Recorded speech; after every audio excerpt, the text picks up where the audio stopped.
The ancient Indian texts mention beautifully decorated chariots or entire palaces called Vimanas that could take off and, in a matter of seconds, fly away as far as space. Some people believe these Vimanas only existed in Indian mythology, but it's also possible that they were based on a real technology that had been lost over the centuries. According to the Vedas, ancient Indian religious texts, there was the elephant Vimana with several engines and many other types named after animals and birds.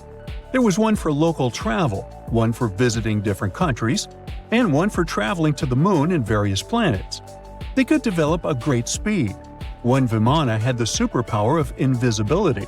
Another one was shaped like a sphere and was built on the winds produced by Mercury. This Vimana was said to generate an enormous ray like the sun and make noise like the storm's thunder. All the Vimanas were unbreakable and perfect for attacks on foes. Now, to operate a Vimana, you'd need to know a lot of stuff, pretty much like today's airplane pilots, 32 secrets in total. They'd cover the aircraft structure and the secrets of taking off and maneuvering without crashing. That's a good thing. The pilot was also expected to know how to be seen and unseen, how to be hidden, how to be quick, how to manage contractions and expansion, and many other tricks. To hide the flying machine from foes, the pilot was instructed to move to the 8th atmospheric layer above the Earth and use the power of dark solar rays. This instruction might sound a bit weird, but there were others, more realistic ones, which still make sense in modern aeronautics. There are sections of ancient texts on the Vimanas that focus on details like flight paths, pilot training, navigation, and even suitable clothes for pilots and recommended food for long flights. There was also a lot of technical detail about the use of heat-absorbing metals, the metals utilized, and melting points. The supporters of the theory that the Vimanas were more than just myths are sure that the ancient Indians would unlikely go into all these details just for a beautiful story. So, the flying palaces might have been real and way ahead of their time, like many other great Indian inventions. Back in the 6th century BCE, an Indian physician named Sushruta basically wrote the original guide to medicine and surgery. They even called him the father of surgery for his work. Sushruta laid down the details on hundreds of medicinal plants and described complex surgical procedures. He gave instructions on nose reconstructions and skin transplants from one part of the body to another. The original method of rhinoplasty, which involved taking a piece of skin from the forehead to reconstruct the nose, is still used today. But back then, it had a slightly different purpose than surprising your followers on social media. Those nose jobs helped out folks who had lost their noses as punishment for crimes or in fights. Now, you gotta thank an ancient Indian math prodigy for the invention of zero. It might not seem like a big deal, but without it, we would have no binary system and no computers. People before the 5th century CE were only thinking about some sort of a sign to indicate nothing. The invention made addition, subtraction, and other mathematical operations a whole lot easier. You can see the oldest zero in existence carved in the wall of a temple in Gwalior, India. The Indus Valley Civilization was using rulers in 1500 BCE and earlier. Made from ivory, these rulers were found during excavations in what is present-day Pakistan and northwestern India. They were widely used in architecture with amazing accuracy. They had units corresponding to slightly over 1 inch that were marked with precise subdivisions within 5/1000ths of an inch. The next invention is more of a concept than a physical item. Standardization is all about setting the rules based on a bunch of people, things, or interests. One of its cool applications that we've all gotten used to is standard weights. Whether you're using pounds or kilograms, you need these universal measurements for weight, right? For this, we owe a big shout-out to the merchants from the Indus Valley Civilization who lived around 4,000 years ago. They were measuring everything from food grains to fancy luxury goods using these standardized weights. And their weights had decimal and binary mathematical systems going on. They didn't have high-tech gear. but they pulled off some serious precision using complex calculations and even sand for construction. Their art of standardization made its way to Persia and Central Asia, basically becoming the global weight-watching standard. So if yoga is your go-to exercise, you definitely have a personal reason to appreciate the ancient Indian geniuses. Over 5,000 years ago, during the rule of the Indus Sarasvati civilization in northern India, yoga was first mentioned in the Vedas. Yoga was refined and shaped over the centuries until it grew into a massive teaching with over 200 sacred writings dedicated to this way of obtaining enlightenment. At the beginning of the current era, yoga got a new trajectory thanks to a Hindu writer who laid down a system of yoga in his text, the Yoga Sutras. It became a whole-body rejuvenation, a life-extending practice with poses that you are still doing on the mat today. Yoga has reached the Western world only in the 19th century, and it caught on like wildfire. Chess, the all-time top game for intellectuals, is also an Indian invention. Its ancestor was called Chaturanga, and it was a strategic board game that started gaining popularity around 3,000 years before the current era. This early Indian version of chess was played by 4 people, not 2, and had 64 squares. Each player had 8 pieces, ranging from pawns to kings, bishops to knights, and there was no standard 6-faced dice. They rolled with an oblong one. Players facing off were actually allies, forming 2 teams based on the direction they sat. Chess, that we know and love today, was first mentioned in ancient Indian literature in a legend. It said that the wife of a villain called Ravana had invented the game to amuse him. Now, the word shampoo comes from the Hindi word, which means to soothe or knead. The substance was invented in India in 1762 and was originally used for head massages, hence the name. The first shampoo was made of natural oils and herbs. British traders fell in love with the idea and brought it back with them to England. It took years for the original head massage oil to evolve into shampoo as we know it today, but it's still an Indian invention. Unlike the ancient Greeks, who wore animal skins, the Indians started cultivating cotton back in the 5th and 4th centuries before the current era. They used cotton threads to produce fabrics that soon became a huge hit in the Mediterranean and beyond. Jute and wool also have their origins in India. Cashmere, the finest and most exclusive type of wool, actually comes from the Kashmir region of India. Buttons that sit proudly on that cashmere cardigan of yours also have ancient Indian origins. Some 5,000 years ago, the Indus Valley civilization started cutting seashells into geometric shapes with tiny holes in them. First, they were just decorations, but then people started using them to fasten clothes. Now, when you think about radio communication pioneers, Marconi's name usually steals the spotlight. He got a Nobel Prize in Physics in 1909 for his groundbreaking radio work. But there's an unsung hero in the radio waves game, and his name is Sir Jagdish Chandra Bose. He spilled the beans on radio communication way back in 1895.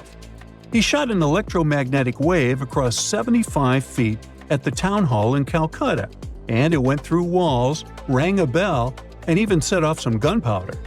Marconi took a page from Bose's book, using his invention, the Mercury Coherer, as a blueprint for his own two-way radio.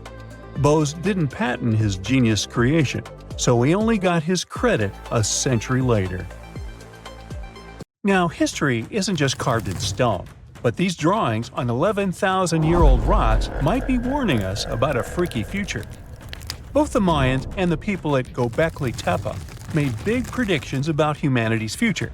What's eerie is that despite being hundreds of miles and years apart, they used similar symbols. Now, let's get one thing straight. Ancient civilizations often depicted their deities as humanoids.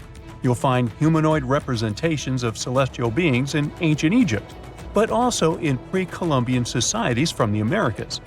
For example, Aztecs had an important deity they called Quetzalcoatl. He was related to the wind, Venus, and the sun. In some ancient Aztec art, he's depicted carrying a tiny handbag. The shocker is that a very similar winged figure was represented by the Assyrians. Now, it's already odd that they chose similar forms to represent their gods, even though these civilizations didn't have any contact with each other. But to draw an almost identical handbag? That seems like a bit of a stretch. Of course, now, when we say handbags, we mean carvings depicting things that look like modern handbags. Not quite Coach or Prada, but you get the idea. Some theories suggest this mysterious handbag could be related to time travel. We've seen that Göbekli Tepe tells of a great flood that destroyed an ancient civilization. But during that civilization's time, they raised cattle and grew food. They knew how to handle seeds and grow crops. According to one theory, this stylish accessory could have been used for carrying seeds.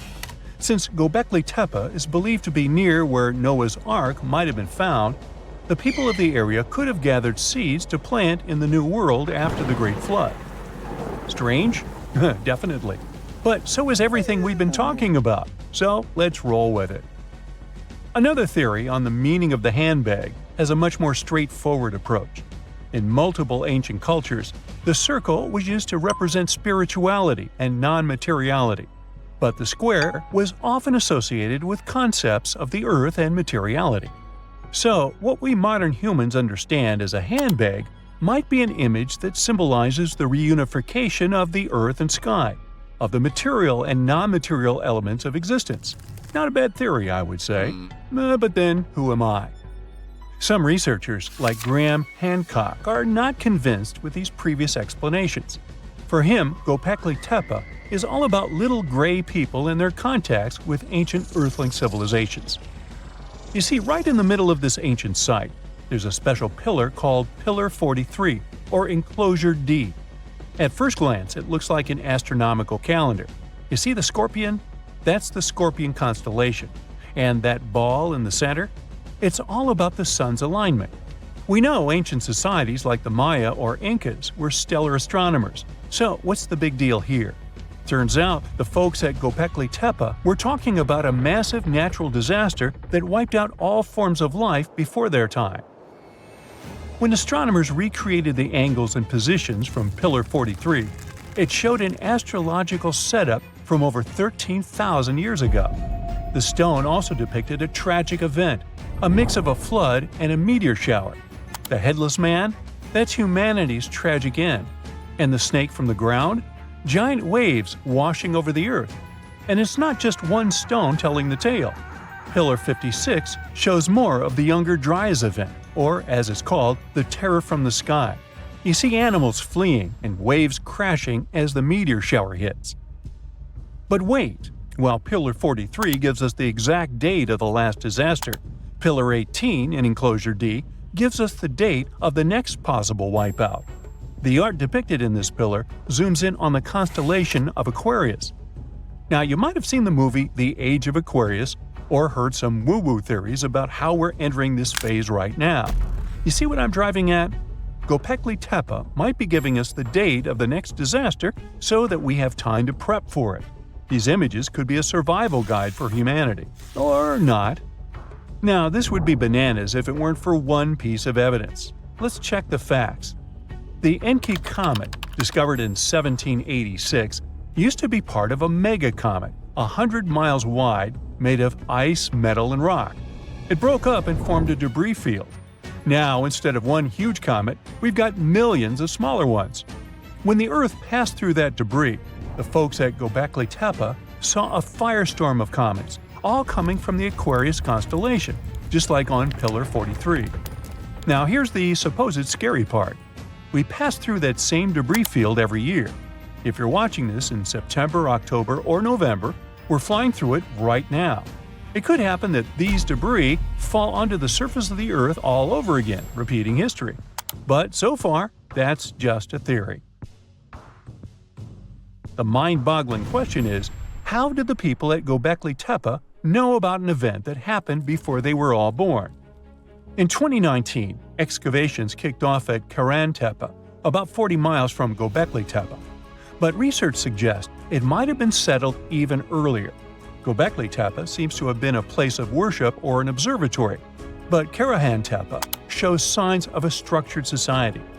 Excavations at Karahan Tepe reveal artifacts like intricate carvings, tools, and even possible remnants of buildings. This suggests that these people were not just hunters and gatherers, but had a structured society with spiritual or ceremonial practices. In 2020, researchers started unearthing several other settlements in the area, indicating that Göbekli Tepe was part of a huge metropolis. The whole site is known collectively as Tas Tepler. The thing is, the math around all this has scientists baffled. Around that time, Earth was just leaving its last ice age, and scientists used to think Stone Age civilizations were primitive. But evidence keeps showing up, proving that wasn't the case. For Göbekli Tepe to have existed with that level of tech 12,000 years ago, there must have been an even earlier civilization. That kind of tech doesn't just pop up out of nowhere. And hey, we've got plenty of other proof of advanced societies. Take the Mayans, for example. Recent discoveries have shown they were even more advanced than we previously thought. They built massive cities with roads up to 130 feet wide, painted white to guide travelers at night, a feat you'd expect in places like Portugal or England. These roads, sometimes elevated over swampy ground, formed a network of over 964 settlements, like a giant spider web. A bunch of scientists turned their eyes on this theory, but it could be the connecting point of everything we've been speculating about in this video. After all, the people from the sky could have come down and told the people from Göbekli Tepe about the destruction of a more ancient civilization than theirs. Or not. Remember, don't give up your critical thinking just because you see something on the internet. Anyway, Göbekli Tepe raises suspicions just as Stonehenge and the Great Pyramids of Egypt. When we mix little green aliens into the equation, it explains one way that surreal engineering feats were possible in these sites. But it also underestimates our human ancestors and their thinking abilities. One of the main characteristics of Göbekli Tepe's architecture are the T-shaped pillars. The heaviest of them weigh 20 tons and are around 20 feet. These pillars were erected perfectly, without so much as a dent in them. Sure, that's pretty hard to do without modern machines. But hey, maybe they figured it out and built it after much effort. Now, in case you don't know what I'm talking about, this old pal is supposed to have cracked the secret of the pyramid builders in modern-day America. He used it to build his own castle and other mesmerizing structures. So, hey, I guess we'll have to keep digging to find out the actual facts about it all, huh? If there's a question that still baffles archaeologists to this day, it's this one. How did the ancient Egyptians build those magnificent pyramids? As far as we know today, their resources were quite limited, especially in terms of tools and building materials. We still don't have a fully satisfying answer, but hey, we've got some pretty amazing theories worth considering. The leading contender among these theories involves the clever Egyptians employing a sneaky strategy. Now picture this. They constructed a slanted and curving mound made of bricks, earth, and sand encircling the pyramid to be. As the pyramid grew taller and taller, they simply increased the height and length of this wacky structure. It's like they were playing an ancient game of Jenga. Now, how did they get those massive stone blocks up there? Well, according to the legendary ancient Greek historian Herodotus, they used sleds, rollers, and levers. It sounds like they turned construction into a supersized game of tug-of-war. And guess what? Herodotus also claimed that the Great Pyramid, the one from Giza, the granddaddy of them all, took a whopping 20 years to build. There's more. Herodotus also dropped a mind-boggling number on us. 100,000 men were supposedly involved in this pyramid extravaganza. Did they hire the entire Egyptian population? Well, it might not be as far-fetched as it sounds. These men were probably mostly farmers, so they probably focused on the pyramids when there wasn't much work to be done in the fields. Like during the flood season of the Nile River. Obviously, specialists in the archaeological community had something to add to this theory. By the late 20th century, they discovered some evidence that suggests the workforce might have been smaller and more permanent than previously thought. Instead of a massive army of 100,000 pyramid builders, They proposed that a modest crew of around 20,000 workers, accompanied by support personnel like bakers, physicians, and even spiritual leaders, could have gotten the job done.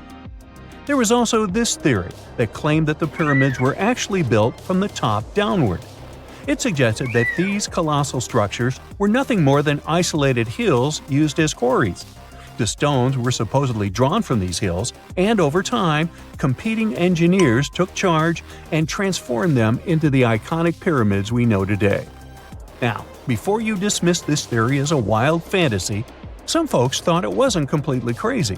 After all, there are instances where isolated hills exist, so maybe this theory had a tiny glimmer of truth.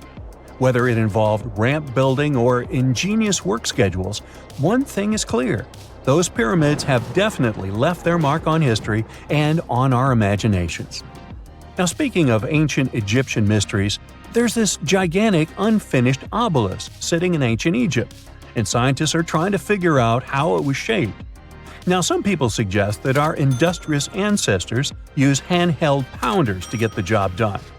One expert has a different take on the matter, though. He argues that if we take a closer look at the pattern left behind by the shaping tool, we'll notice something peculiar.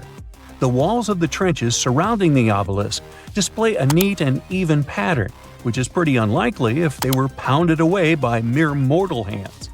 According to this expert, those horizontal striations are usually the result of a tool that takes breaks while removing material, leaving its mark on the surface. But wait, there's more. Imagine the tool being rocked back and forth against the trench walls, clearing away the waste to keep the trench from narrowing. Well, in that case, the tool might have left some funky horizontal striations where it was pressed against the sidewall. This sounds like some fancy technology at play, don't you think? And guess what? The dynastic Egyptians probably didn't have access to that kind of know-how. Another famous Egyptologist from way back also uncovered a bunch of core drills during his adventures. Although the actual drill bits are missing, his collection houses these particular core remnants made of limestone, alabaster, and even granite. These constructions aren't the only amazing thing the ancient Egyptians left behind, though. As it turns out, the Egyptians were the genius minds behind the creation of the handheld mirror. Yeah, that little mirror you use every day to check yourself out. But here's the twist. These mirrors are like pieces of art. They were decorated with inscriptions and figures. But that's not all. The Egyptians had a serious concern with their appearance. They knew the importance of personal hygiene and looking fabulous. So, in their quest for pearly whites, they invented toothbrushes and toothpaste. Dental problems were pretty common back then, and their smiles weren't exactly all white. Dentistry wasn't their strongest suit, you see. Maybe their minds were distracted by all that pyramid building. So that doesn't mean those ancient toothpaste recipes weren't amazing. One delightful concoction included rock salt, mint, dried iris petals, and pepper. Some brave dentists in the 21st century tried it out, and it worked pretty well. Ground-up ash was also used in another recipe to create a tooth cleansing paste. Mint was missing, so that didn't do much for their breath. That's when the genius Egyptians came up with the world's first breath mints. They made tablets from heated spices like cinnamon, and they mixed it with honey. Now, let's shift gears to home decor, Egyptian style. They surely took ornamentation to the next level. While the concept of decorating furniture started in Mesopotamia, the Egyptians cranked it up a notch. They went all out with different colors of ink and even developed various weights of paper. Oh, and let's not forget about those cute little area rugs we all have in our homes today. Guess who came up with the idea? Yep, the Egyptians. They used the versatile papyrus plant to make those cozy rugs. And speaking of trends, the Egyptians loved their knickknacks. They had an assortment of small figurines in the shapes of cats, dogs, and people. These statues were made from various materials, like simple sun-dried mud to the ultimate bling of gold. It all depended on how loaded you were. The Egyptians were also all about farming, and they knew that clean water was crucial for their crops and animals. That's why they came up with some nifty inventions and techniques to make sure their land was fertile and their plants were happy. First off, they had the genius idea of using ox-drawn plows. They had two types of plows, heavy and light. The heavy plow would strut its stuff, cutting deep furrows in the soil, while the lighter plow followed behind, fluffing up the earth. But they didn't stop there. After plowing, the Egyptians would break up clumps of soil and sow the rows with seeds. To give those seeds a good old squish into the furrows, they'd march their livestock across the field, effectively closing up the furrows. But hey, all that hard work would be pointless if their seeds were as dry as the Sahara. That's where irrigation comes into play. The Egyptians were so good at it that other cultures, like the Greeks and Romans, couldn't help but copy their techniques. Now let's switch gears and talk about the marvelous architecture of ancient Egypt. These folks weren't just skilled farmers, they were also architectural maestros. They built these fancy canals to carry water to farms and villages, and boy, did they know how to make those canals look pretty. Just imagine strolling along a canal lined with ornate structures. The pharaoh Ramesses the Great was quite the overachiever when it came to construction. One of his mind-blowing creations was the construction located at Abu Simbel. This building was designed so that twice a year, the sun would shine directly into it and illuminate the statues of Ramesses. And let's not forget about the corbelled arch. Without this architectural gem, we'd be missing out on some mind-boggling structures like the Great Pyramid. The Egyptians knew how to make things stand tall and proud, thanks to their engineering and construction wizardry. They built grand halls and inner sanctums that make your jaw drop. And some of these temples doubled as astronomical observatories.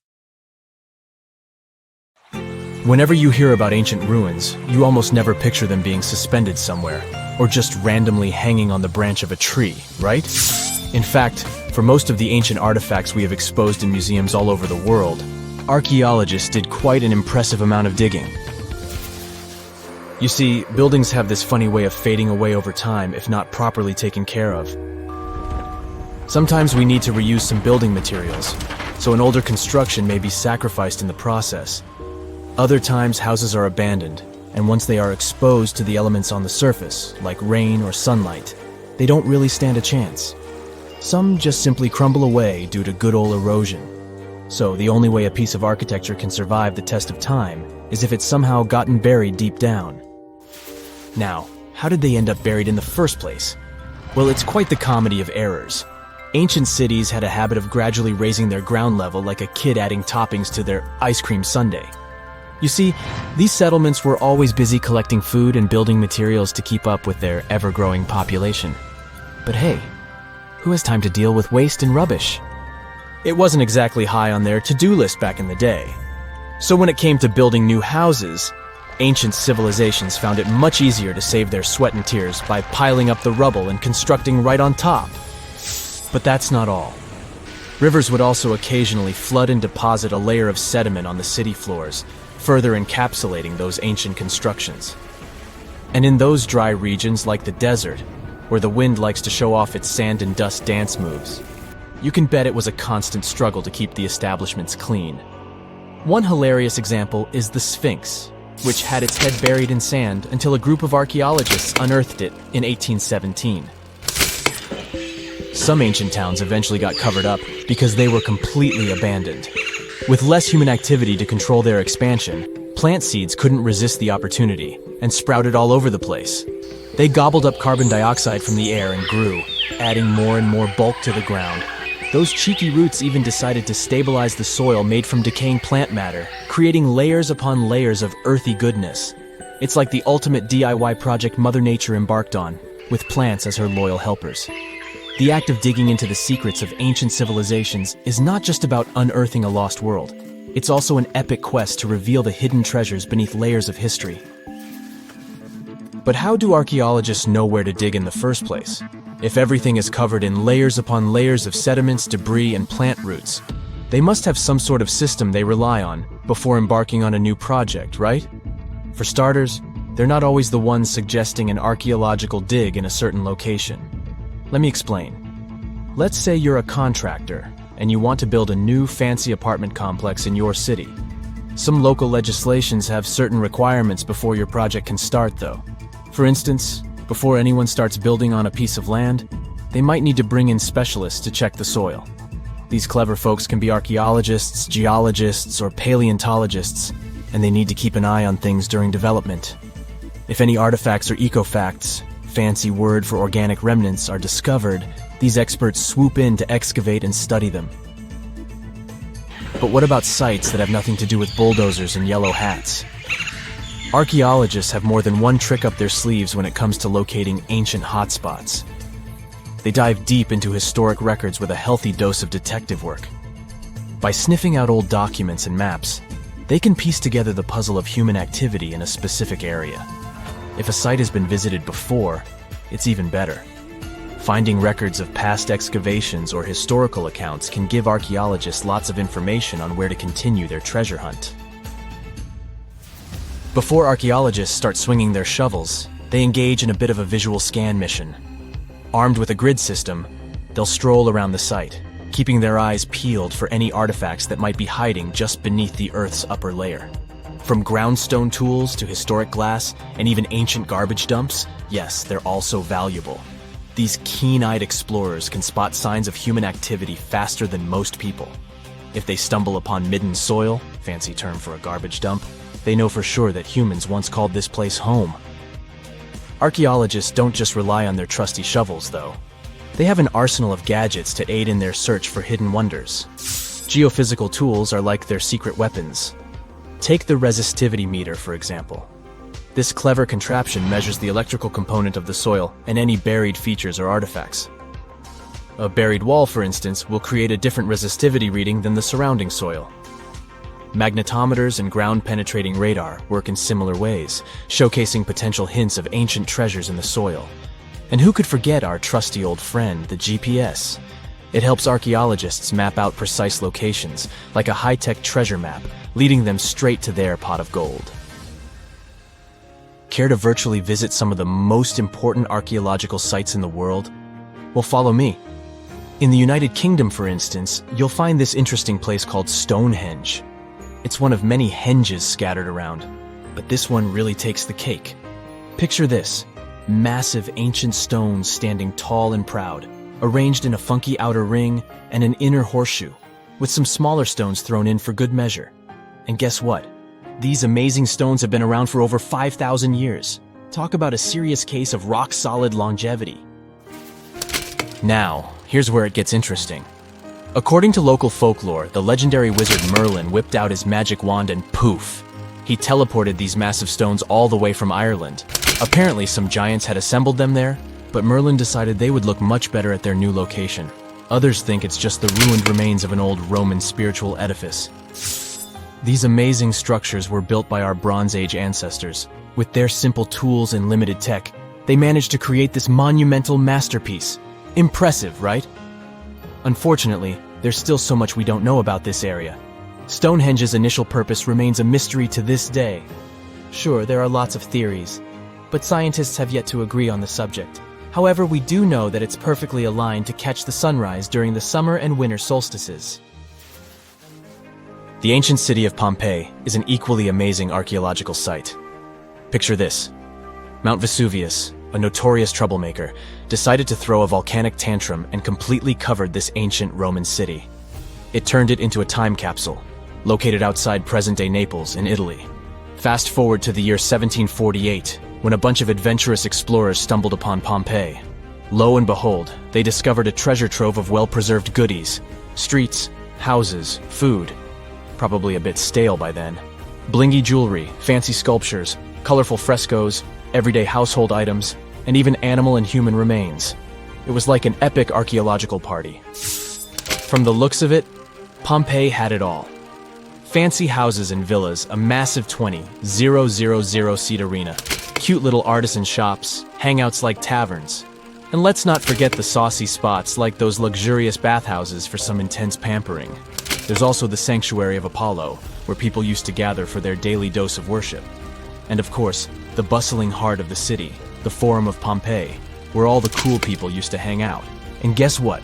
Pompeii is so cool that it made it to UNESCO's World Heritage List back in 1997. That's like the ultimate Hall of Fame for historical awesomeness. It also includes many other famous buildings and sites, like the Taj Mahal in India and the Acropolis of Athens in Greece. Hey, if you think Stonehenge is one of the oldest stone monuments ever, well, let me introduce you to Göbekli Tepe.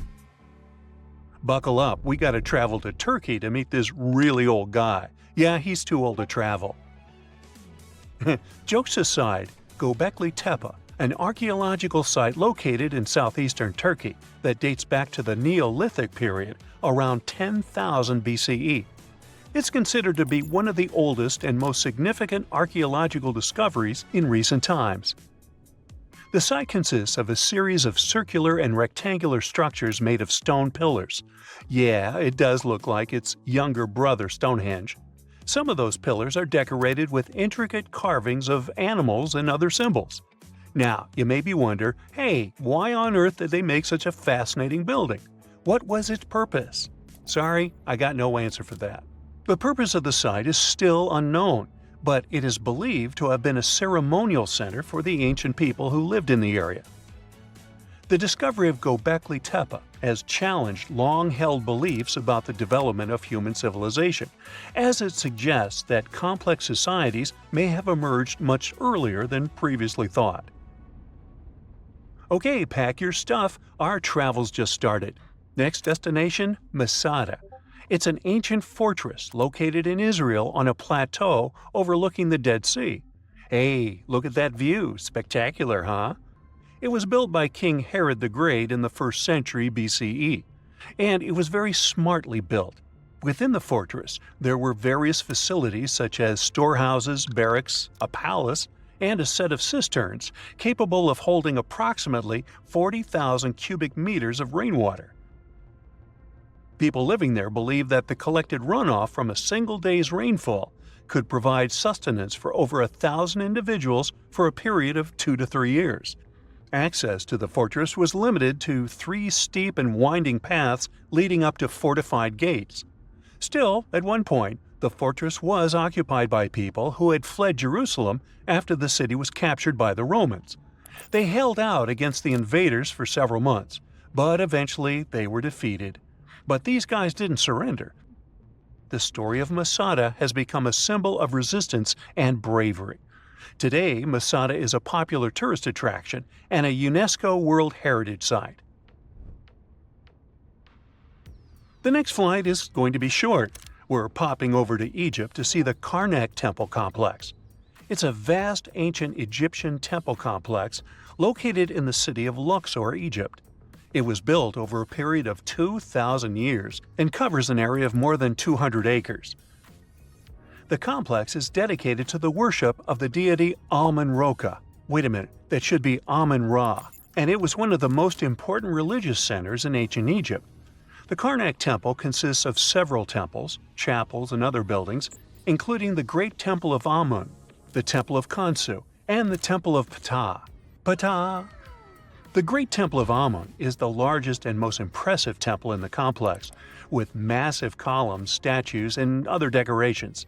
One of the most famous features of the Karnak Temple complex is the Avenue of Sphinxes, which is a long avenue lined with Sphinx statues that leads from the entrance of the complex to the Great Temple of Amun. Another notable feature is the Hypostyle Hall, which is a massive hall with 134 columns that are over 70 feet high. The Karnak Temple complex is a popular tourist attraction and a UNESCO World Heritage Site. It's considered one of the most important archaeological sites in Egypt and provides a fascinating glimpse into the religion and culture of ancient Egypt.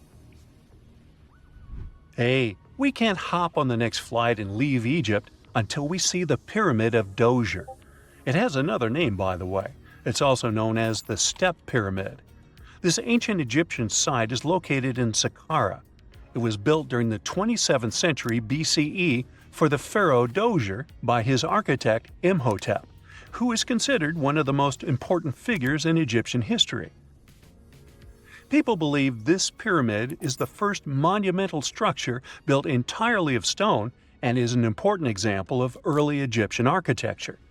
The pyramid originally stood at 203 feet tall and was surrounded by a complex of buildings and courtyards. It was constructed in 6 layers, each smaller than the one below it, giving it the distinctive step-like appearance. The pyramid was used as a burial place for Pharaoh Djoser and was surrounded by a vast necropolis that contained the tombs of many other important officials. The Grateful Dead? The Pyramid of Djoser has several renovations and additions over the centuries, including the addition of a limestone casing that covered the original step structure.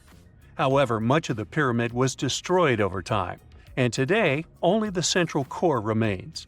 Despite this, it remains an important archaeological site and a popular tourist attraction in Egypt. Alrighty, we're ready to move on. There's one more pretty recent discovery we gotta see today. The Tower of Jericho was only discovered during excavations in the 1950s and 60s. It's an ancient stone tower located in the city of Jericho in the West Bank. Just like Göbekli Tepe, this one is believed to be one of the oldest stone structures in the world, dating back to approximately 8000 BCE. The tower stands at over 28 feet tall. It's made up of two main sections, an inner tower and an outer tower, which are connected by a series of stairs. The purpose of the Tower of Jericho is not entirely clear, but it is believed to have served as a defensive structure or a watchtower. It may have also had religious significance, as it was located near a sacred spring. The Tower of Jericho is a significant archaeological site and has provided valuable insights into the early history of human civilization. It's open to visitors and is a popular destination for tourists interested in ancient history. Now, this ancient site even got attention from Netflix, and they made a movie where the action takes place in Mohenjo-daro. This site was a major center of the Indus Valley civilization in present-day Pakistan. Mohenjo-daro was one of the largest cities of the ancient world, with a population estimated to have been around 40,000 in its peak. Trust me, that must have been a crazy megalopolis back then. The city was notable for its advanced urban planning, with sophisticated drainage and sanitation systems, and its impressive architecture, including the Great Bath and the Granary. Mohenjo-daro was abandoned around 1900 BCE, and its ruins were only rediscovered in the 1920s. Today, it is a UNESCO World Heritage Site and an important archaeological site for the study of ancient South Asian civilization. We're heading to a teeny-tiny country that has quite an impressive history. Welcome to Malta. The Ġgantija temples are a Neolithic site located on the Mediterranean island of Gozo. They're probably one of the oldest freestanding structures in the world, dating back to around 3600 to 3200 BCE. The temples consist of two megalithic structures, each with multiple rooms and altars. The name Ġgantija means giant tower in Maltese, as people believe that only giants could have built such massive structures. The temples are believed to have been used for religious purposes and are considered to be an important example of prehistoric architecture. They were added to the UNESCO World Heritage List in 1980. Well, you must be pretty tired, but there's one more place we gotta visit today. Our plane is already landing in Armenia, and we're here to see the Temple of Garni. Look, this one is well preserved. This temple dates back to the 1st century CE. It was built by King Tiridates I as a dedication to the sun deity Mir. Sadly, the temple was destroyed in the 17th century during an earthquake, which is quite a common thing for this area, but it was later reconstructed in the 20th century. Today, it's a popular tourist attraction and is also listed as a UNESCO World Heritage Site. It's 1898, and you're taking part in excavations in Saqqara. This place, not far away from Cairo, is full of ancient tombs and pyramids. You're in your Indiana Jones mood and hope to find something really phenomenal to become famous. Gold, manuscripts, treasure maps, mummies of famous pharaohs. Wait, a wooden bird? You're really disappointed as it looks like a regular toy. An old one, but still. Little do you know that years later, someone would propose that your bird was actually an ancient monoplane. So the artifact, nicknamed the Saqqara Bird, is made of a sycamore tree. The birdie has a wingspan of just 7 inches and weighs around 40 grams. A perfect original souvenir from Egypt, I would say. It's over 2,000 years old and looks pretty plain, without any carvings of feathers or other intricate ornaments. It has a beak and eyes though, which makes our find look like a hawk, the emblem of the deity Horus. Its tail is rather unusual as it's squared, looks weirdly upright, and it seems like the sunken part of it was the place for a now missing piece. Humans love solving a good mystery, so there have been several attempts to explain the use of the birdie. First, quite simply, is that it was a ceremonial object. The second idea is that it was a toy for a child from some well-off family. It could have been some sort of boomerang, which was a popular concept in ancient Egypt. Then there was a theory that the bird had been used as a weather vane. But this one has been debunked as the figure doesn't have any holes or markings, except for the one made at the museum in Cairo to fix the exhibit on a stick. So there was no way to hang it in the past.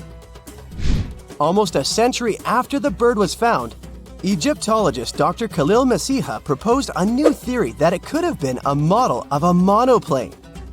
He believed the bird was missing a horizontal tailplane.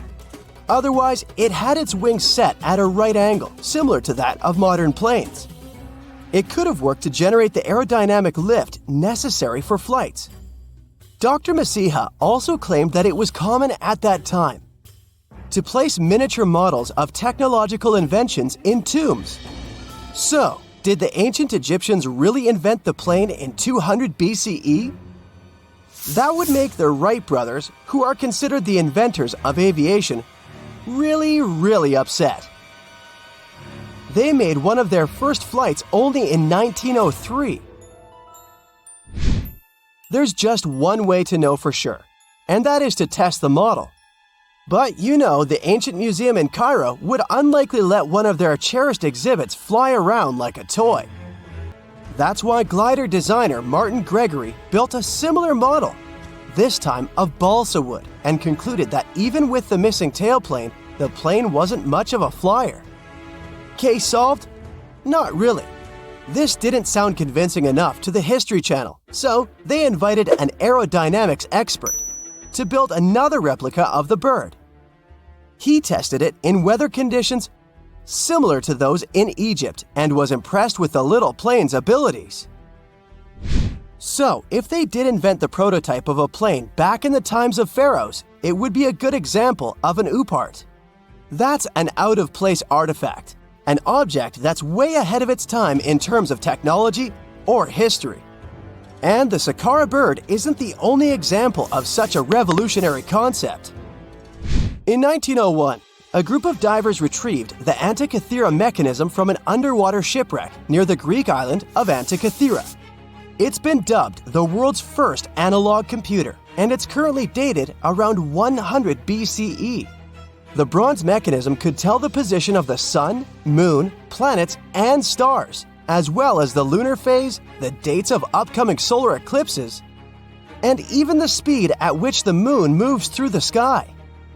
No one's sure who used it and how or where it was made. But it's obvious that it's extremely precise and way too advanced for its time. The first flushing toilets in the world were invented in the middle of the 20th century. Just kidding. The ancient Minoans on the Mediterranean island of Crete and the Indus Valley civilization both came up with this brilliant invention at the same time, around 4,000 years ago. The plumbing and sanitation were so well done that no one managed to design anything better until 2,000 years later. One ancient Minoan lavatory was discovered at the Palace of Knossos. It looks like it had a wooden seat set over a tunnel that directed water from a rooftop reservoir to an underground sewer. Other varieties got water from jugs. Only the super rich people could afford all this glory. So if you wanted to shop for real estate back then, the flushing toilet would be a telltale sign you were in the rich neighborhood. Automated doors became a cool, seemingly new invention back in 1931. But the technology behind them is actually much older. Think the 1st century CE old. mathematician and engineer Heron of Alexandria came up with a hydraulic system to open and close temple doors. To bring it into action, you need to light a fire to produce heat. There was a brass pot under the fire, half filled with water. The inventor connected the brass pot to containers that acted as weights. When the fire was burning, the water moved into the containers. They went down and pulled the ropes. It was nothing like a supermarket door that opens in front of you before you even have time to think. Heron's door took hours to open, and there was no way to stop the process. That's why they only opened the doors once a day before people entered the temple, to add some mysticism at the temple during ceremonies. Spooky. Looks like the first ever battery was invented in Baghdad around 2,000 years ago. A German archaeologist found this oval-shaped clay jar in 1938. Scientists are still not sure what purpose it served and who exactly invented it. There is a theory that it was used for electroplating objects with precious metals. When they filled it with a weak acid like vinegar, the battery produced around 1 volt of electricity. Another theory says it was a vessel for sacred scrolls. Would you like to buy contact lenses designed by Leonardo da Vinci himself? In 1508, he invented a glass lens with a funnel on one side.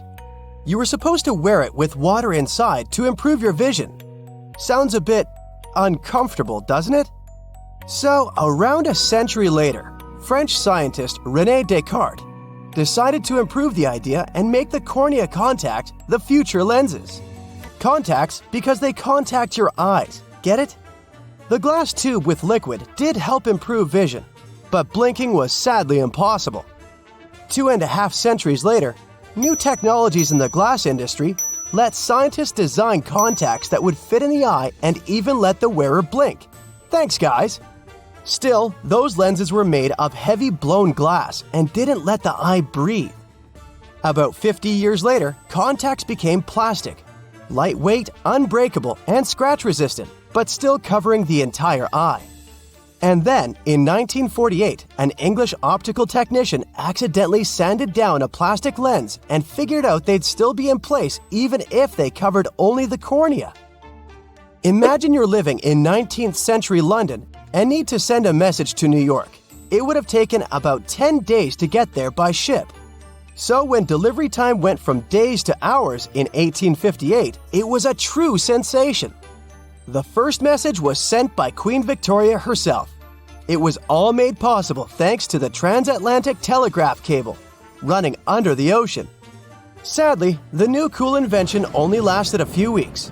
It took years to bring it back to life. One of the largest apocalypses that humanity has experienced happened about 74,000 years ago on the territory of modern Indonesia. It was an eruption of a supervolcano on Mount Toba. It was also the biggest eruption on Earth over the last 2 million years. Even the tragedy of Pompeii, when the volcano Vesuvius destroyed the entire city, was not so large-scale. At the time of the Toba eruption, humanity was as close to extinction as ever. And the problem wasn't in the volcano itself, but in the consequences that came after. Some studies suggest that 3,000 to 10,000 people could survive the period after the eruption. During the disaster, Toba released millions of tons of volcanic ash and soot. This cloud spread across the sky, blocking the sun in India, Indonesia, and over the Indian Ocean. Some scientists claimed the world had been plunged into volcanic winter for several decades.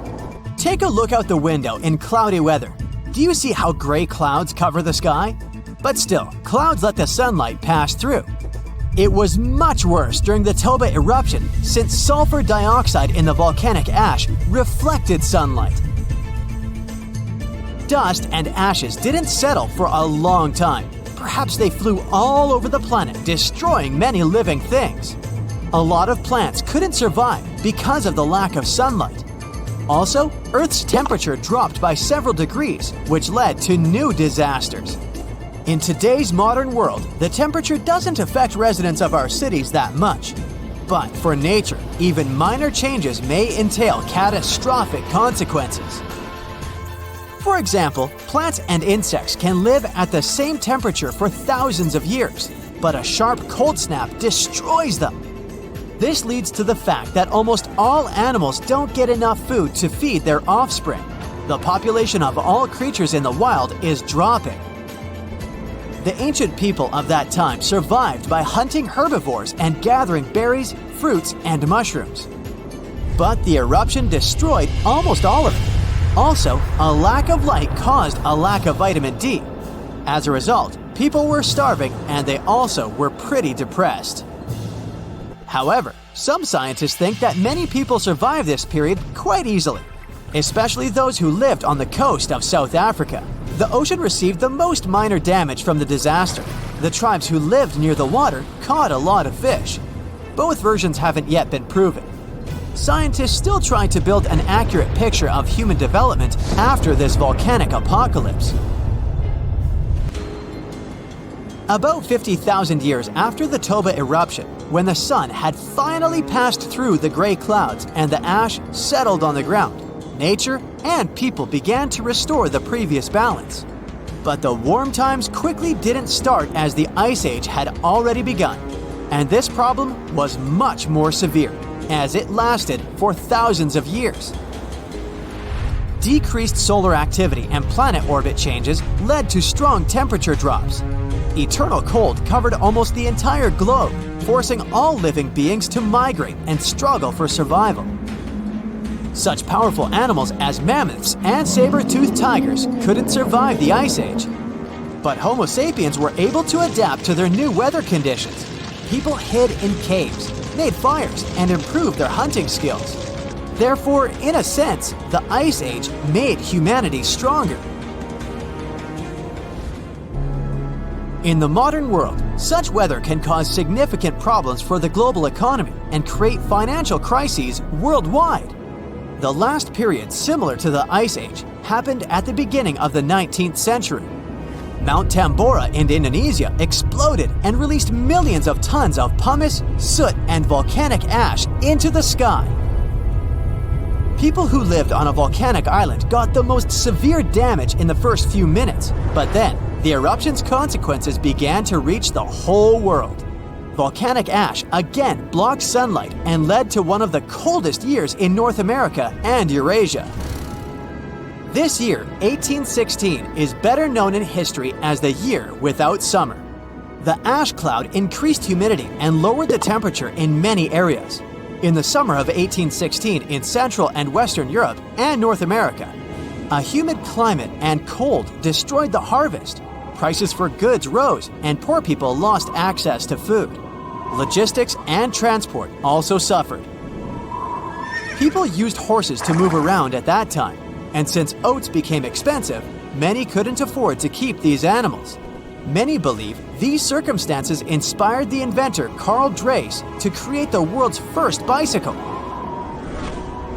Also, there's a theory that the Tambora eruption helped invent Frankenstein. Several writers, including Byron and Shelley, gathered in a villa in Switzerland where they began to write fantastic novels. Bad weather and rain outside the window inspired Mary Shelley to write a story about Dr. Frankenstein and his monster. Even now, this volcano is active, but it's not going to wake up anymore. But if it happens again, will we be ready this time? Most likely, there will be fewer consequences since we have technologies, big incubators, and greenhouses where we grow livestock, vegetables, and fruits. Of course, winter will provoke a crisis all year round, but we can easily survive it. In the 1930s, another disaster occurred, but this time it was caused not only by nature, but also by people. At that time, many countries were heavily dependent on crops. Vast territories were sown with them. People were engaged in excessive farming. Therefore, when a severe drought began, the soil was quickly depleted. The ground ran out of nutrients necessary for the growth of wheat and corn. This led to the fact that the top layer of soil was turned into tiny dust. Then, west-easterly winds hit such states as Colorado, Nebraska, Texas, and Oklahoma. They rose the dust into the air and formed thick clouds. This period is considered the most challenging time of the Great Depression. It's the Dust Bowl. It lasted 8 years and forced many people to leave their homes and move to other states. Dust storms got so strong that they blocked the sun in Washington, D.C. Whole cities were covered with rain from sand, which caused problems with breathing. Even the captains of ships sailing in the Atlantic Ocean reported polluted air. Powerful earthquakes, supervolcano eruptions, floods, fires, and hurricanes swept whole species of animals off the planet. But a human has always survived in the most challenging conditions, so don't worry about the next global catastrophe. People will handle it. We hope so. But what if some global catastrophe happens? For example, a huge meteorite falls or the atmosphere gets poisoned. In this case, it'd be best to find a remote island or fly to the moon. The main thing is to have the opportunity to return. After all, sooner or later, the apocalypse ends and Earth will be as good as new. Probably. Another option is to live in an underground bunker with large reserves of food and oxygen. About 8 billion people are living in the world. For humanity to prosper again after the apocalypse and restore its population, 1 to 500 people will be enough. There have been cases in world history when small tribes numbering a few hundred people have lived for centuries and even millennia. However, to do this, you'd have to leave megacities. Big towns only import food. They're heavily dependent on farm fields and crops. During some global catastrophe, no one would give food to the cities. Hunger would lead to complete chaos. To live well, people would need to escape from their towns and repeat the practice of those who lived in the early Neolithic period. It was about 12,000 years ago, just after the end of the last ice age. People at that time lived separately in small villages. The population of each of them was from a couple of hundred to 1,000 people. They lived independently, provided food, and made big families. In fact, it's not such a bad option after the apocalypse to grow vegetables on a small farm, eat healthy food, and enjoy nature. Tartessos, a mysterious, highly developed society that once flourished and then, without any warning, suddenly disappeared. Moreover, before they were completely gone, they performed some strange rituals, as if they were trying to save themselves from something. But what happened to these people? Let's try to find out. Let's go to the southwest of Spain, to about 2,500 years ago. Once, there was a beautiful city here, a trade center of Tartessos. Imagine the temple in the middle of a deserted town. A breathtaking, monumental 2-story building. There's a thick smell of frying meat in the air, and the smoke from its frying rises high into the sky, covering the patterns of the sanctuary. The sun has already set, and it's time to prepare for the ritual. We enter the ancient monumental hall. Inside, hundreds of people gather around a long wooden table lined with delicate ceramics and bronze bowls. They feast and drink. These people have much more fun than the animals outside the building. These animals are being prepared for the ritual. Horses, cows, pigs, donkeys, even dogs. All of them were brought here to appease the deities. And what happens after the ritual itself is even crazier. At the end of the ceremony, people take torches and set fire to the whole building. Everything turns to ashes and coals, and when the last embers fade away, they take shovels and begin to bury this place. It will take them at least several days to bury the former sanctuary under piles of earth. They work tirelessly. In some places, the thickness of the layers of mud and clay will reach almost 14 feet. And then, these people, the last known Tartessians, just leave this place and disappear from our world forever. But what just happened? Why did they even do all this? Let's start from the beginning. Tartessos was first mentioned in Greek and Roman texts thousands of years ago, but for a long time, we had no idea what it even was. All the descriptions were contradictory and confusing. Some archaeologists thought that Tartessos was a kind of seaport. Others thought that it was a river or a water reservoir. They even said this place could be connected with the mystical Atlantis. But there was nothing to back it up with, so the scientific community quickly rejected this idea. But today, we know the truth. Tartessos was an ancient civilization. It's been located on the Iberian Peninsula, one of the southernmost islands of Europe. It flourished in the 9th to 5th centuries BC, and then, around 2,500 years ago, suddenly disappeared. They were quite rich. The island had rich reserves of metal, so their economy was thriving. Silver, copper, lead, and other good things were mined in the local Sierra Morena Mountains. Almost all the locals were engaged in trade. For them, it was a common thing. Isn't that strange that there were so few records left about them? And not so many monuments of their culture have survived to this day. In total, throughout Spain, scientists were able to collect around 20 archaeological finds related to Tartessos. 3 of them were excavated in the Guadiana Valley: Cancho Roano, Casas del Turnuelo, and La Mata. Let's start with the first one. Cancho Roano was discovered in 1978. This find was one of the most significant pieces of the puzzle. This is one of the most beautifully preserved structures of the Tartessian civilization. Not only the walls have survived to this day, but so did the altar, the moat, and even several artifacts. For example, some jewelry and wine glasses.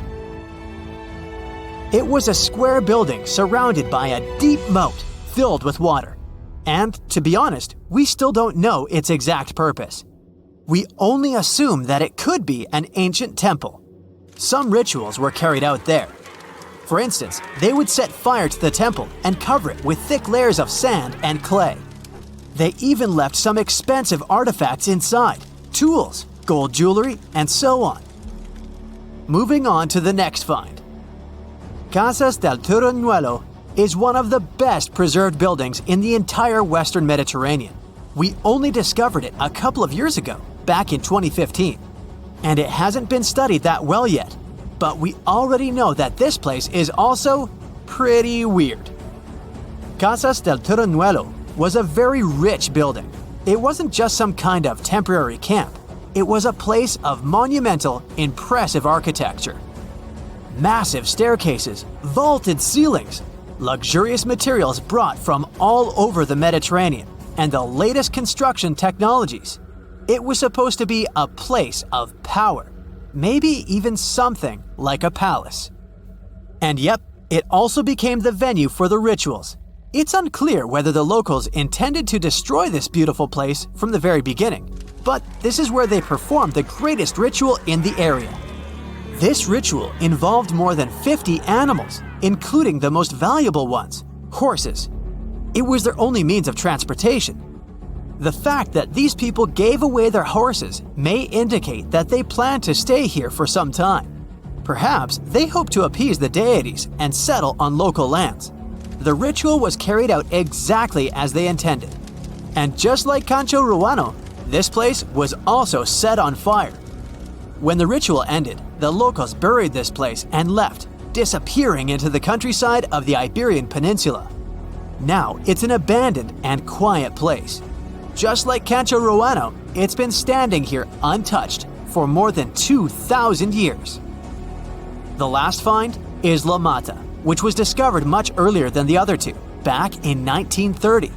The resemblance between all of them was striking. La Mata had the same fate. It was burned and forgotten for centuries. All of this is very strange and mysterious. It seems like the locals were fleeing from something. Perhaps something happened that made them start building these banquet halls and arranging large-scale rituals. They thought that their deities turned away from them and tried to appease them. But unfortunately, it didn't work. As a result, they were forced to leave their temples and soon disappeared altogether forever. And by the way, why did they disappear at all? Well, this is another mystery of this civilization. One of the most important questions is, did they know that they were going to disappear? Or was it something unexpected? Did they suffer some kind of sudden catastrophe from which they were trying to escape? Or something else? Scientists have several theories on this. The first theory says that there may have been several major earthquakes and subsequent tsunamis in this region. These natural disasters destroyed local settlements and severely demoralized the survivors. Perhaps they were looking for salvation from this. Another theory is that there were some problems with trading. Since they were rich in metal and lived off their economy, any problems in it could lead to big troubles. If they had some kind of mining crisis, then relations between different nations could worsen greatly, and things could get pretty nasty. The truth probably lies somewhere in the middle. The most current theory says that around the 6th century BC, a large-scale tsunami hit the port. This greatly damaged the economy, which worsened the relationship between Tartessos and its neighbors. In any case, this seems to be speculation. This place is like a dream come true for archaeologists. It stores a huge amount of information and secrets that we have yet to unravel. The Tartessians had no idea that by burying their artifacts, they were making a real gift to the scientists of the future. And while scientists continue to study them, we can check out the stuff they have already discovered. History lovers can see Tartessian tools, horse figurines, and decorated ivory in the Archaeological Museum of Badajoz. Let's hope that in the future, scientists will learn more interesting things about this civilization, and we'll finally find out what happened to them.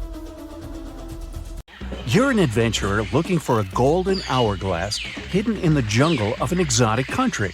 Finally, you find the artifact. Someone starts shouting as soon as you grab it. "Stop! This is the police! Hands up!" You look around and see two officers. You turn the hourglass over and fall into a suddenly formed portal that takes you through space and time. "Hey you, stranger, don't move! What are you doing in our temple?" You look around and see two guys with swords. They're the police of ancient Babylon. The vast kingdom in Mesopotamia was the first in history to invent a list of laws and punishments for their violation. The list of these laws was called the Code of Hammurabi and contained 282 laws. They were carved on stone pillars around the 10th century BCE. The laws had rules about the family and behavior in society, and generally were similar to the laws of modern civilizations.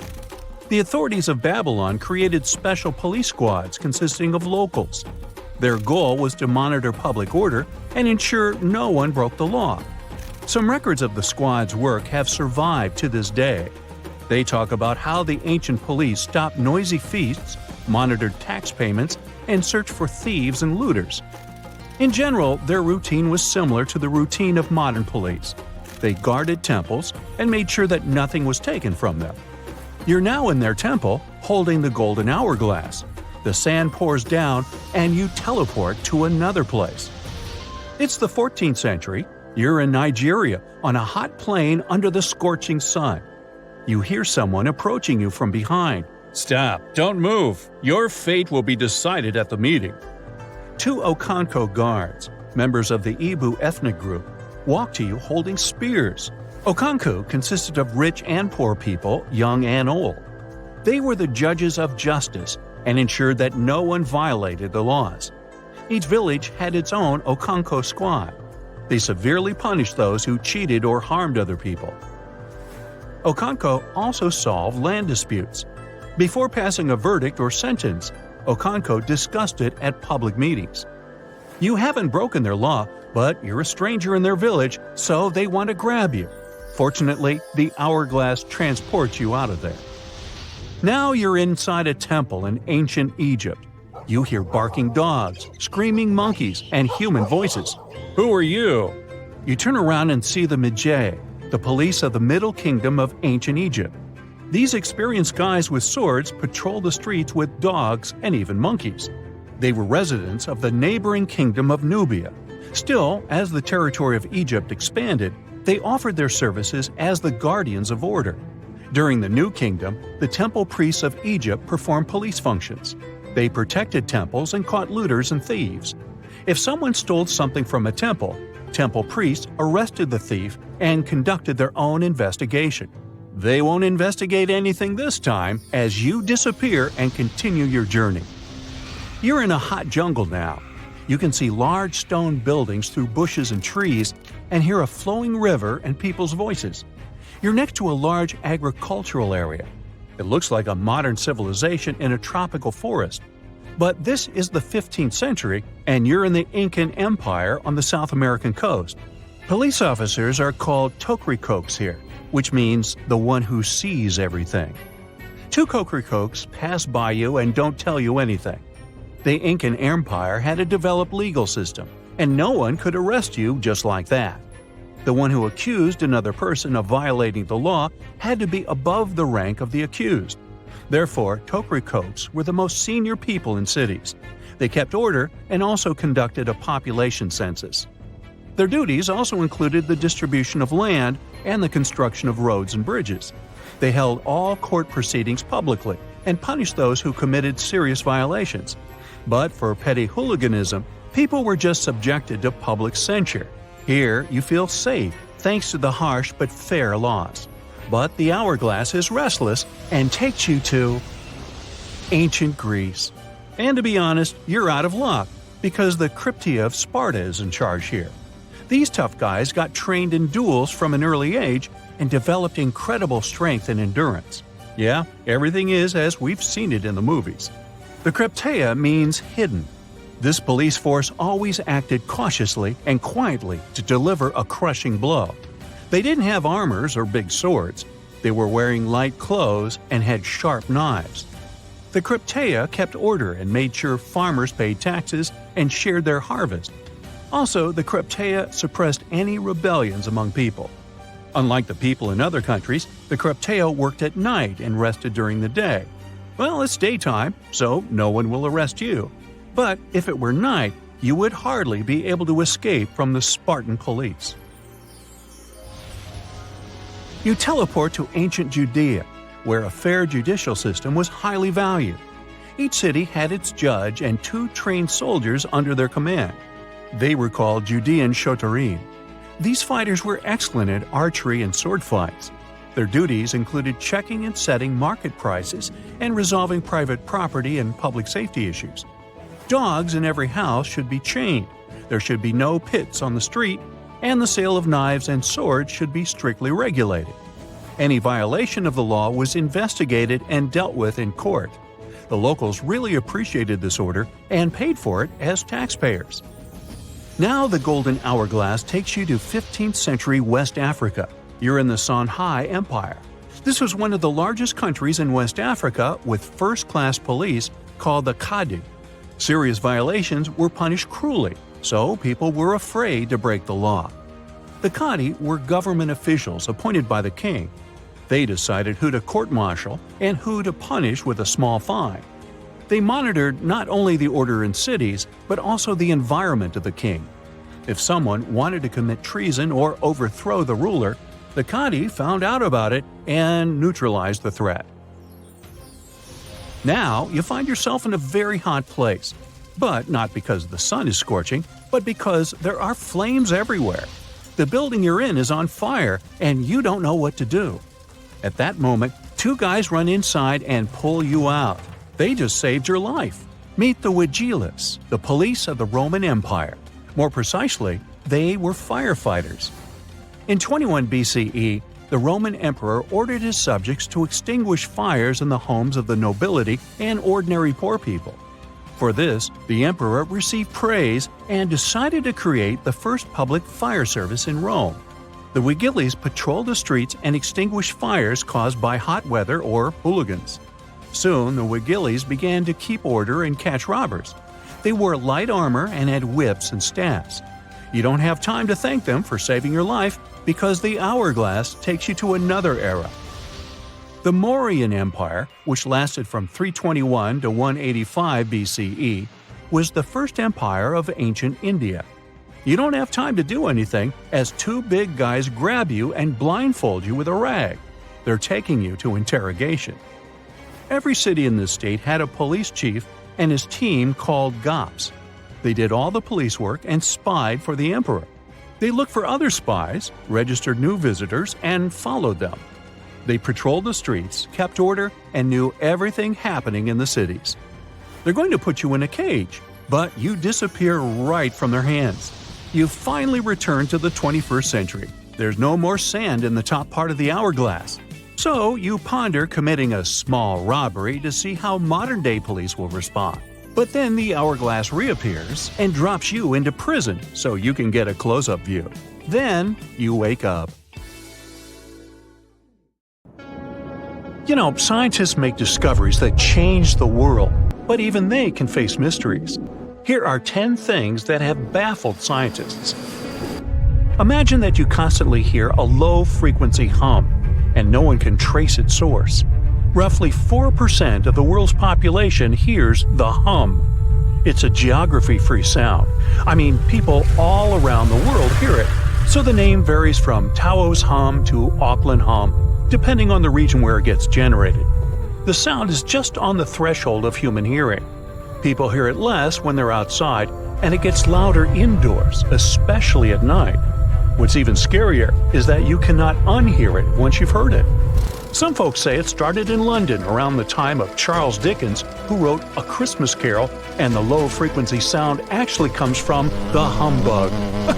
Or not. Actually, the earliest cases were recorded in Bristol, UK, dating back to the mid-1970s. Scientists have various theories about where the hum comes from and why only some people can hear it, yet they don't have a clear answer.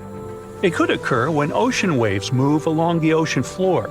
They shake the Earth when they collide with continental shelves. Or this might be happening because of volcanic eruptions and earthquakes. Oh, and how about ultra-low frequency radio signals used to communicate with submarines or even 5G?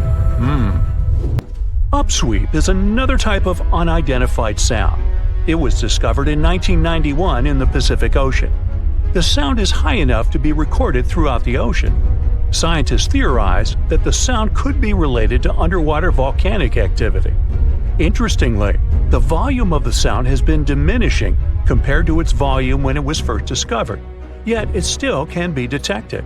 Plus, it's seasonal. It reaches its highest volume in spring and fall. Is it related to seasonal changes? No one really knows for sure.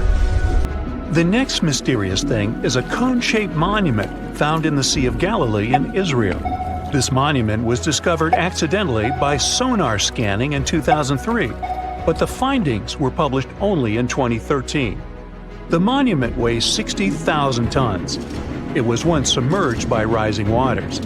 Archaeologists say the monument is enigmatic because they can't figure out where it's from. They don't know what it's connected to or its function. So this big and unusual thing remains a mystery. Now let's move to Göbekli Tepe, Turkey. This place offers you one of the most archaeologically significant sites in the world. Why is it important? Well, it has massive carved stones about 11,000 years old. To put it in perspective, they're 6,000 years older than Stonehenge. Ancient people placed these stones before they began farming or crafting metal tools or pottery. So the existence of this place goes against the chronology of civilization we're familiar with, where people farmed first and built second. Apparently, it wasn't like that. In any case, a good question is, what was the purpose of this site? Was it built to worship some spirits? Yep, archaeologists believe it might be the world's oldest temple. Okay, say this with me. Paleodictyon notusum. Yeah, I know it sounds like a chemical formula. This is a living fossil found deep down on the ocean floor. A creature makes these hexagonal burrows, that for sure. Yet scientists can't identify the artist. Now, what do I mean by living fossil? Well, Paleodictyon notusum is a creature believed to produce a burrow nearly identical to Paleodictyon fossils. Is it a worm-like animal that made them? Scientists don't know. One thing is clear, this isn't some random stuff created by geological forces. Now speaking of fossils, take a look at this giant one. Its informal name is Godzilius. It was discovered in 2011 by an amateur paleontologist. This is a scientist who studies the history of life on Earth by analyzing fossil records. Anyway, back to Godzilius. It's almost 7 feet in length and 9 feet tall if you were to measure it upright. This fossil is 450 million years old, coming from the time when Cincinnati was underwater. It might be a fossilized algae mat, but some scientists have different opinions. This is a massive tunnel found in South America. The tunnel is at least 8,000 to 10,000 years old. At first, researchers discovered a couple of colossal burrows. They were enormous and neatly constructed. Geologists were amazed, saying they had never seen such structures before. There's no known geologic process to explain their formation.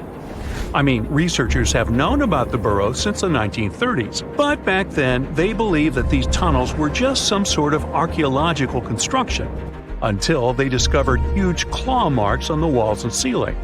They reasoned that some extinct species could be the ones to have left these marks. Many geologists strongly believe they found the burrows of giant ground sloths and armadillos. The structure is the largest known burrow from the Paleolithic age in the Amazon. Yet experts have many questions. How come such a deliberate-looking structure could form naturally? A researcher then discovered another strange cave. This one was hundreds of miles away from the massive tunnel.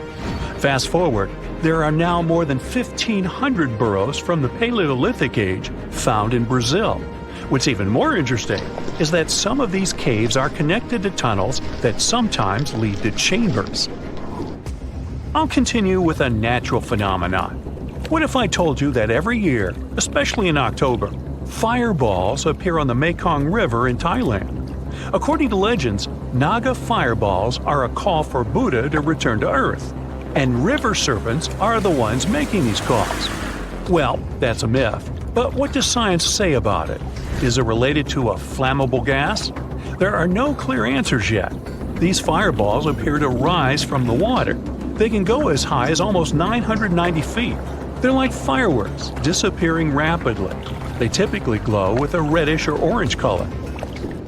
I'll mention some legends too, because why not? They're thrilling. And it would be a shame not to include the one about the lost city of Atlantis. As you may know, the legend says that Atlantis submerged into the ocean around 11,000 years ago. Since then, not just scientists, but also treasure hunters and philosophers have been searching for the lost world. Could Bimini Road be a trace? In 1968, a diver found strange stones off the coast of North Bimini Island in the Bahamas. The stones look human-made. It's like they were evenly spaced out and laid in an orderly row. It baffled scientists, but not for long. Carbon dating analysis of the blocks revealed that geological forces created the road naturally. There weren't any tool marks or signs indicating that the blocks had been stacked or something. The research is continuing, but yeah, scientists generally believe that the rocks were created by erosion. Well, I guess the time of Atlantis hasn't come yet. Okay, picture this. You're wandering on the beach, and you see dozens of octopuses walking past.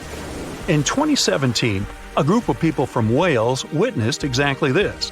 Why did these creatures come out of the ocean? No one knows the answer. The group reported that they had seen 20 to 30 octopi crawling on the sand. The people looked for some signs of injury, but found nothing. They said that they had carried the animals back to the ocean. Interestingly, these creatures kept crawling onto the shore when people were asleep. Experts say that it's hard to be sure of the reason that pushed the animals to the beach without conducting a physical examination. They're still speculating about the reason behind this unusual and rare occurrence. Could it be overcrowding? Furthermore, the octopi were well armed. A separate study points out that the more fishers hunt large animals that feed on octopuses, the more the octopus population grows. Maybe that's why these creatures have to go farther to find food or shelter. But without proper research, these are only theories. There's a lot we don't know about space, too. So here's a bonus fact about the yellowish source of life in the solar system. Scientists have discovered a new type of wave inside the sun. These waves move in the opposite direction to the sun's rotation. Plus, they move super fast, so fast that it's beyond our understanding. Researchers have different theories about the function of the waves. If they figure out their role, this could give them additional insight into the processes happening inside the sun. And yes, the octopi were well armed.